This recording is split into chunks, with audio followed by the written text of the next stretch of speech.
మన వాతావరణ శాఖ ఇచ్చిన హెచ్చరికల నేపథ్యంలో మోంతా అది తీవ్ర తుఫానుగా మచిలీపట్నం మరియు కళింగపట్నం మధ్యలో కాకినాడ వద్ద తీరం దాటుతుందనేసి వాళ్ళు సమాచారం ఇచ్చారు. ఆ సమాచారం మేరకు రాష్ట్ర ప్రభుత్వం అనేక చర్యలు తీసుకుంటుంది. సో ఆ చర్యల్లో భాగంగా ఈ తుఫాన్ టైంలో ఎవరైతే ప్రజలు ముంపు ప్రాంతాల్లో ఉన్న ప్రజలు ఎవరికైతే సహాయ సహకారాలు కావాలో వాళ్ళందరి కోసం 6 ఎన్డీఆర్ఎఫ్ టీంలు డిప్లాయ్ చేయడం జరిగింది.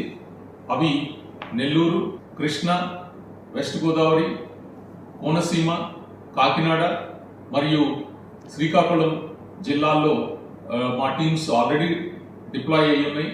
ఇదే కాకుండా ఒక టీము కేంద్రపాలిత ప్రాంతం యానాంకు కూడా వెళ్ళటం జరుగుతుంది. ఇంతే కాకుండా కొన్ని టీంలు విజయవాడలో, కొన్ని టీంలు వైజాగ్లో కూడా మేము రిజర్వ్లో ఉంచాము. ఇన్ కేసు ఏదన్నా అవసరమైనప్పుడు అవి ఇమ్మీడియట్గా మూవ్ అవుతాయి ఎక్కడైతే అవసరం అవుతాయి.